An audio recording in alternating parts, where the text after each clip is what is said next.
솔로몬의 아버지 다윗이 죽고 나서 이제 솔로몬은 아버지가 그동안 준비했던 성전 건축, 많은 재료들을 준비했습니다. 재료도 뿐만 아니라 사실은 이제 사람들도 다 준비해 놓았습니다. 이제 솔로몬은 성전을 건축할 결심을 하게 됩니다. 자, 여기 1절에 보시면 솔로몬이 여호와 이름을 위하여 성전을 건축하고 그 다음에 자기 왕위를 위하여 궁궐 건축하기를 결심하니라. 참 저는 순서가 중요하다고 봅니다. 솔로몬은요, 먼저 하나님의 이름을 위해서 성전을 건축하는 것, 이것을 우선순위로 두었다라는 것이죠. 하나님 앞에 우리의 삶을 이제 나는 하나님 앞에 거룩한 하나님의 자녀로 살겠습니다. 그럴 때 중요한 것이 뭐냐면요, 우선순위입니다. 나는 무엇을 위해서 살지? 누구를 위해서 살지? 이 부분이 명확하지 않으면 그리스도인이라고 말하는데 그리스도인답지 않은 거예요. 자기는 성전을 열심히 삶 속에서 건축하면서 산다고 하는데 오늘 솔로몬처럼 성전을 건축할 결심을 하고 말하자면 나는 이제 예수 믿는 사람으로서 예수 믿는 사람답게 살 거야 하지만 그의 삶이 뭔가 이상해요. 답지 않은 모습이 보이는 거예요. 왜 그런가 살펴보면 우선순위가 잘못되어 있어요. 솔로몬은 자기 왕위를 위해서 궁궐 건축하는 것은 그 다음이었어요. 자기 자신을 위한 것은 그 다음이었고 제일 먼저 우선순위를 둔 것이 뭐냐면 최우선순위를 둔 것이 뭐냐면 하나님의 이름을 위해서라는 거예요. 하나님의 이름을 위해서 하나님의 집 성전을 건축하는 것이 제일 먼저였었다라는 것이죠. 우리가 예수 믿고 나서 제일 달라지는 게 뭐냐면요, 하나님의 자녀가 되는 신분의 변화예요.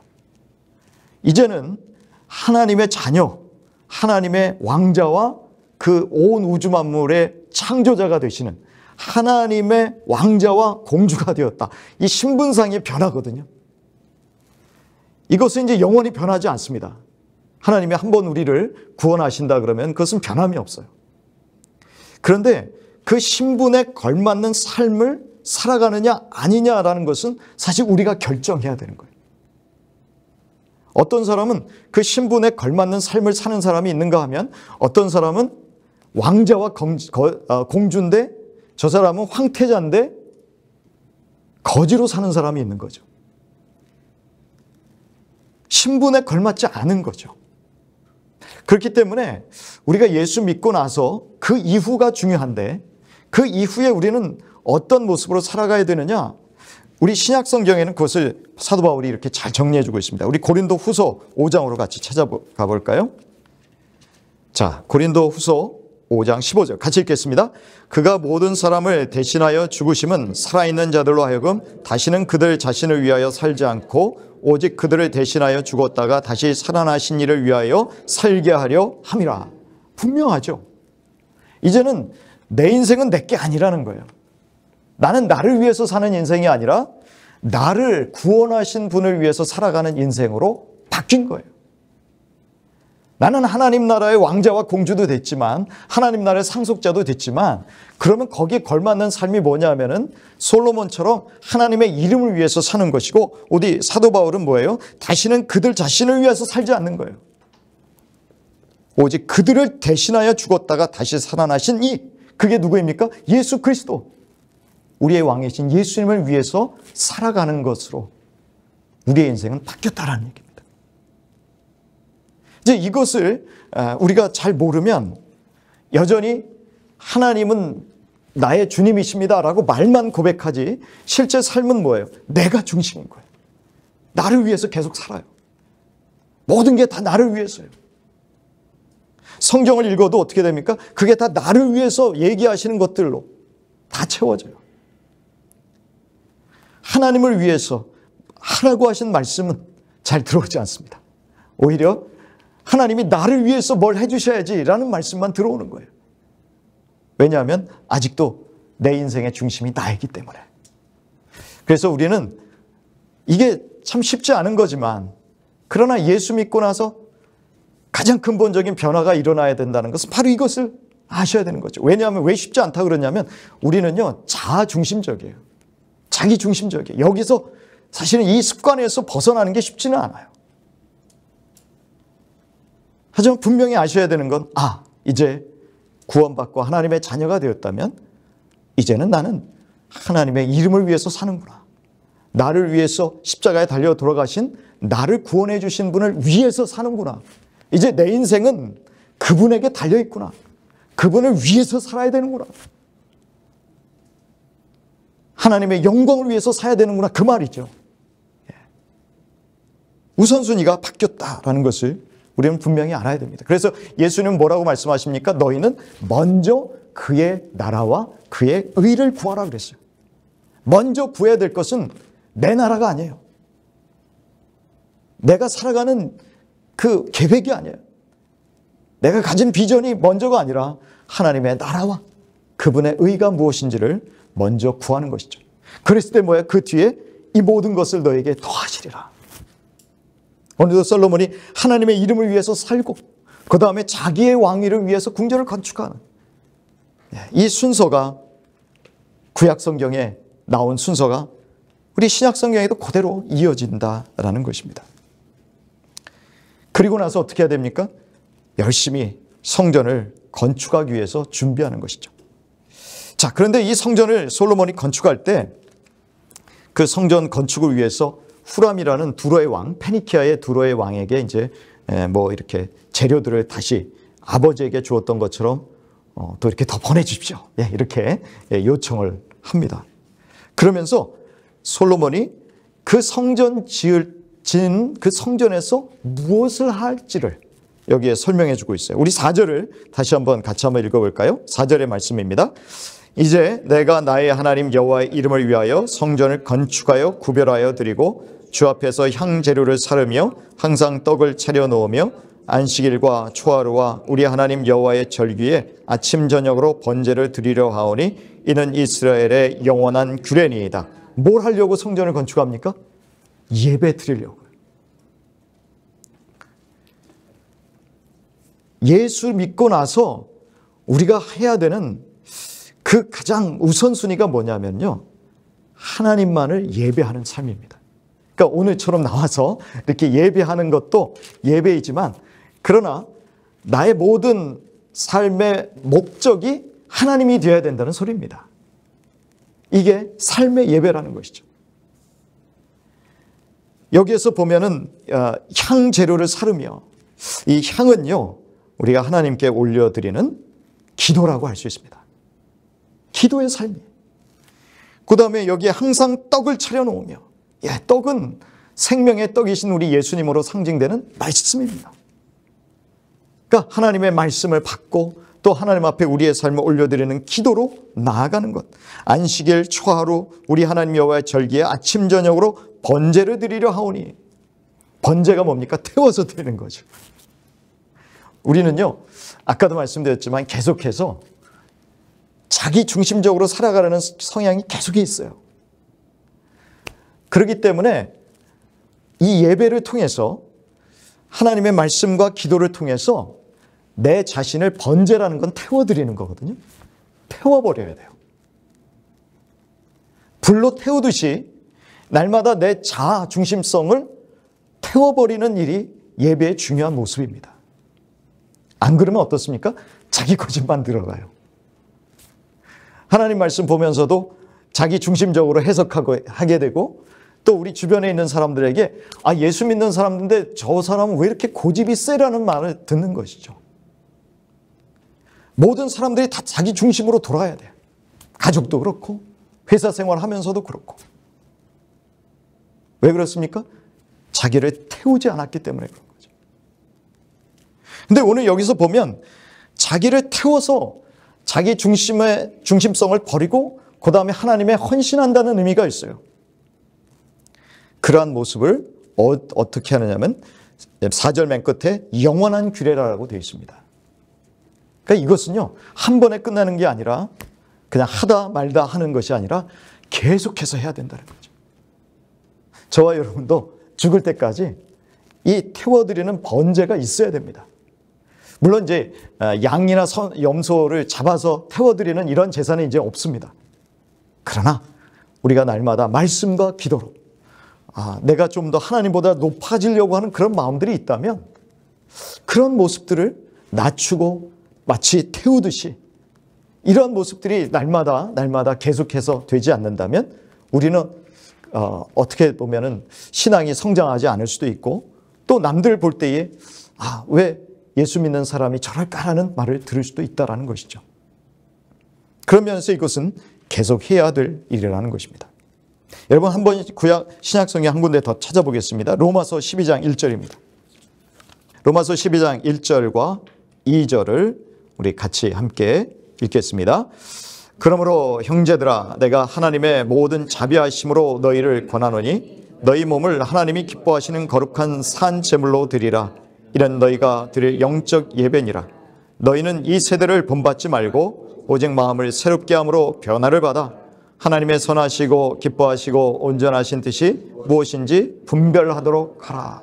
뭐가 먼저 나옵니까? 하나님께 나를 거룩한 산 제물로 드리는 것이 먼저가 나오는 거예요. 그러니까 이게 뭡니까? 아까 솔로몬이 말했던 번제예요. 나를 태워드리는 겁니다.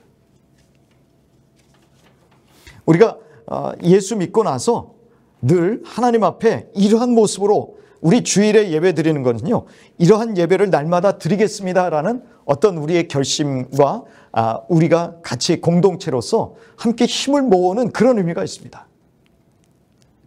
그리고 어떻게 해요? 흩어져서 매일매일의 삶 속에서 이러한 삶을 살아가는 것이죠. 하나님 앞에 거룩한 산 제물로 우리 자신을 태워서 드리는 헌신의 삶이 있어야 된다는 것이죠. 그럴 때 어떻게 되느냐면요, 12장 2절에 보니까 이 세대를 본받지 않게 됩니다. 말씀과 기도로 거룩해질 때 하나님의 뜻이 무엇인지 알게 돼요. 그럴 때 하나님께서 나에게 주신 진짜 비전이 무엇인지를 알고 그 뜻대로 살아가기 위한 삶이 이제야 본격적으로 시작이 된다는 말입니다. 저는 다른 때보다도요, 우리가 아침을 놓치지 않았으면 좋겠습니다. 이게 저의 개인적인 바람입니다. 왜냐하면 아침에 맑은 정신에 말씀을 보고 또 하나님 앞에서 기도하고 그러면은 하나님께서 참 깨닫게 해주시더라고요. 그리고 분별하게 해주세요. 내가 오늘 만날 사람들과 무슨 이야기를 해야 될지 지혜도 주시더라고요. 어떤 계획을 가지고 살아가야 될지 혼란스러울 때 그 혼란스러움이 정리가 돼요. 아침 예배 누가 시작하셨느냐? 새벽 기도 누가 시작하셨느냐? 우리 예수님이 시작하셨습니다. 그건 쉽지 않지만 물론 늦게 자게 되면 아침에 일찍 일어나는 게 쉽지 않습니다. 그러나 내 육신의 게으름을 깨우고 그래서 저녁에도 좀 일찍 자고 아침에도 일찍 일어나서 하나님 말씀과 기도로 하루를 시작하게 되면 여러분 달라집니다.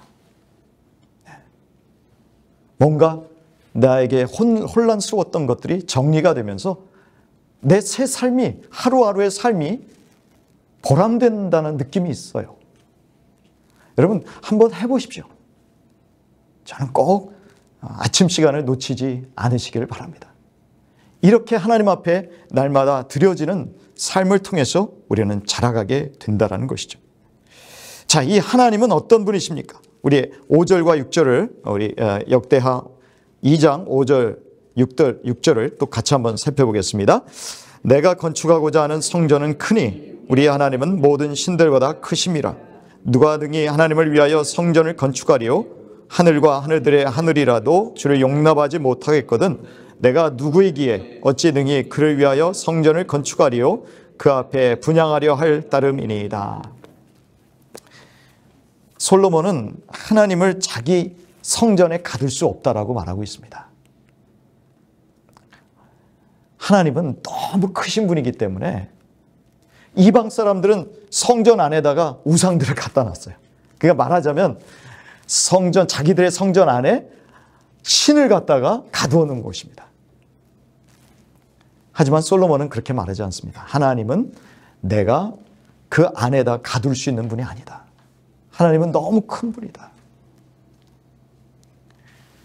하나님을 여러분 속에다가 가두어 두시면 안 됩니다. 하나님은 이런 분이다. 라고 제한하시면 안 된다는 이야기죠.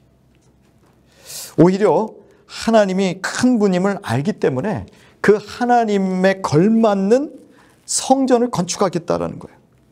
그래서 여기서 쭉 보시면은 아주 최고의 엔지니어들, 최고의 건축자들, 최고의 말하자면 기술자들을 요청을 하고 있다는 것입니다. 물론 이 사람들은요, 이스라엘 사람들뿐만 아니라 이방인들도 다 포함되어 있어요. 여러분 그거 아시나요? 이스라엘 백성이 혈연 공동체인 것 같지만 그렇지 않습니다. 이스라엘은 신앙 공동체입니다. 하나님은요, 출애굽시키실 때 허다한 잡족들도 같이 나오게 했습니다. 하나님의 놀라운 계획 속에는 뭐가 있냐면요, 하나님의 교회 안에는 유대인들만 있는 것이 아니고 저희와 같이, 유대인들의 입장에서 보면 저희와 같은 이방인들도 다 같이 하나님의 성전을 건축하기를 원하셨습니다. 다양한 사람들이. 어떤 성전입니까? 멋진 성전이에요. 우리 한번 에베소서 3장으로 넘어가 보겠습니다. 자, 우리 같이 함께 3장 6절 읽겠습니다. 이는 이방인들이 복음으로 말미암아 그리스도 예수 안에서 함께 상속자가 되고 함께 지체가 되고 함께 약속에 참여하는 자가 됨이라. 이제는 예수 안에서는 이방인이건 유대인이건 상관이 없다는 얘기입니다. 모두 다 함께 지체가 되어서 함께 성전을 건축해 나가는 거예요. 거기 위에 한번 보시겠어요? 2장 22절. 2장 22절을 보십시오. 같이 읽겠습니다. 너희도 성령 안에서 하나님이 거하실 처소가 되기 위하여 그리스도 예수 안에서 함께 지어져 가느니라. 아멘. 예. 이제는 이방인과 유대인이 예수 안에서 함께 지어져 가는 거예요. 성전으로 지어져 가는 것입니다. 어떤 모습으로 지어져 가냐면요, 멋진 모습으로 지어져 가는 것입니다. 마치 솔로몬이 그 당시에 가장 테크닉이 좋은, 기술이 좋은 테크니션들, 엔지니어들, 기술자들 다 모아서 멋진 하나님의 성전을 건축했듯이 우리들도 그런 모습으로 성전을 건축하자라는 얘기입니다. 그러면 우리나라의 모 교회처럼 외향이 너무 멋있는 그런 교회를 지어야 되는 겁니까? 라고 질문할 수 있죠. 아니요. 이제 그런 시대는 지났습니다. 우리가 필요하면 건물을 얻어야 되겠고 필요하면 건물에서 또 여러 가지 활동도 해야 되겠지만 예수님은 그런 성전을 원하신 게 아닙니다. 보이지 않는 성전. 그러나 사람들이 볼 때는 멋진 성전. 아, 저 사람들 대단하네. 성전이 건물이 멋진 게 아니고요. 이제는 저와 여러분 한 사람 한 사람이 우리 공동체가 아름다워야 되고 멋져야 된다는 얘기입니다. 그게 진짜 성전인 거예요. 그래서 우리가 더욱더 힘써야 되는 것은 어떻게든지 건물을 멋있게 꾸미는 그러한 모습들이 아니라, 조직을 화려하게 만드는 것이 아니라 저와 여러분의 삶의 인격이 점점 예수님 닮아가는 모습이 돼야 된다는 얘기입니다. 그래서 사람들에게 감동을 줄 수 있어야 돼요. 우리가 믿지 않는 사람들을 전도하려고 할 때 그 사람들이 우리를 통해서 감동받지 않으면 우리가 말하는 말에 대해서도 반응하지 않습니다. 그러니까 그들은 지금 우리를 쳐다보면서 그런 거예요. 네가 나를 좀 감동시켜봐. 내가 너를 따라서 예수 믿고자 하는 마음이 들 수 있도록 한번 나에게 보여줘봐 이거죠. 저는 그게 화려한 모습이라고 생각해요. 그 화려한 모습이 어떤 모습인가? 바로 에베소서 4장 1절부터 나온 말씀입니다. 4장 1절부터 6절 같이 읽겠습니다. 그러므로 주 안에서 갇힌 내가 너희를 권하노니 너희가 부르심을 받은 일에 합당하게 행하여 모든 겸손과 온유로 하고 오래 참음으로 사랑 가운데서 서로 용납하고 평안에 매는 줄로 성령이 하나 되게 하신 것을 힘써 지키라. 몸이 하나이요 성령도 한 분이시니 이와 같이 너희가 부르심의 한 소망 안에서 부르심을 받았느니라. 주도 한 분이시요 믿음도 하나요 세례도 하나요 하나님도 한 분이시니 곧 만유의 아버지시라. 만유 위에 계시고 만유를 통일하시고 만유 가운데 계시도다. 아멘. 예.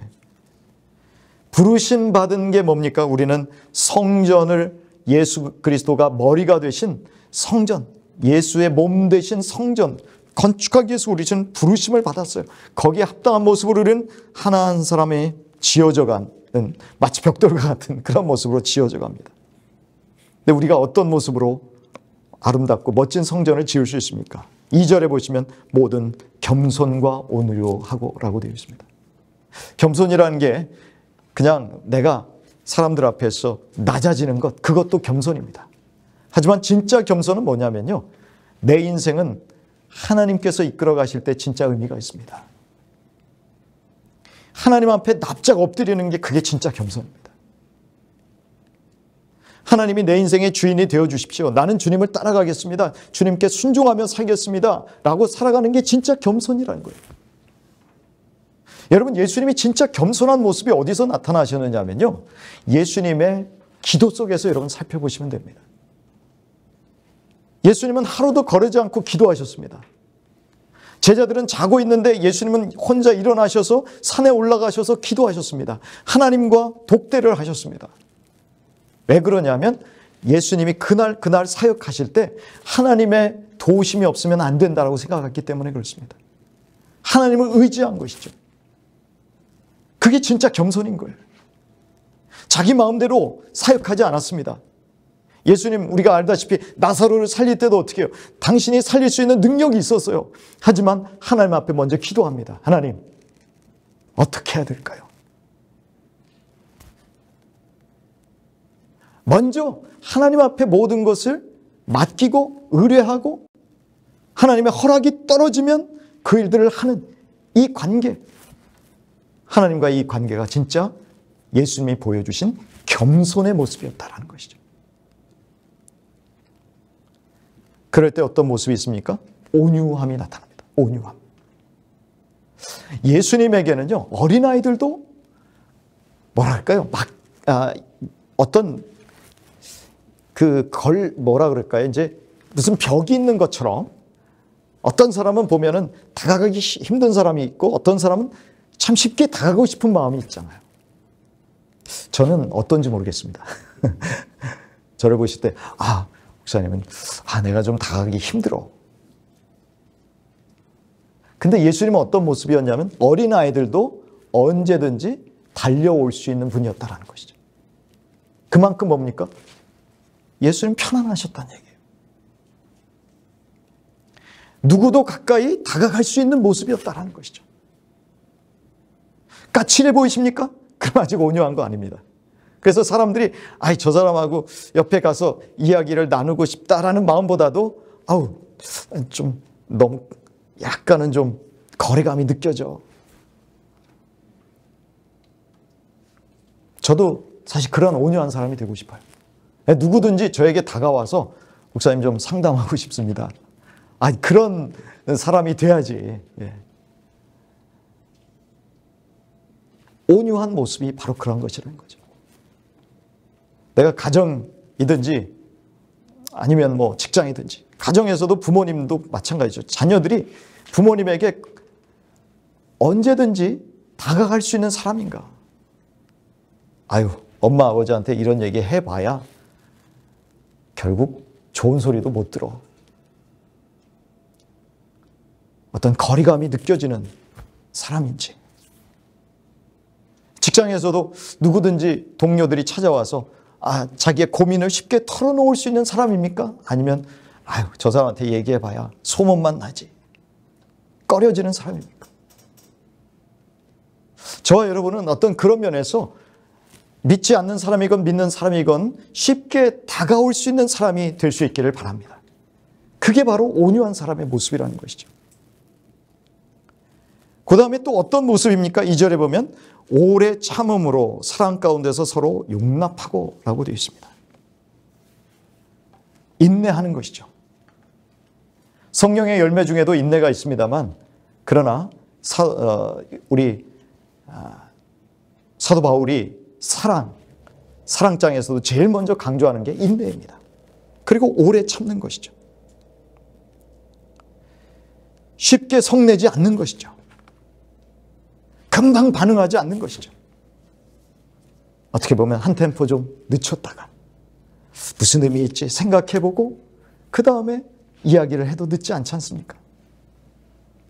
참고 용납하는 것. 용납이라는 것은 좀 더 관계의 측면에 있습니다.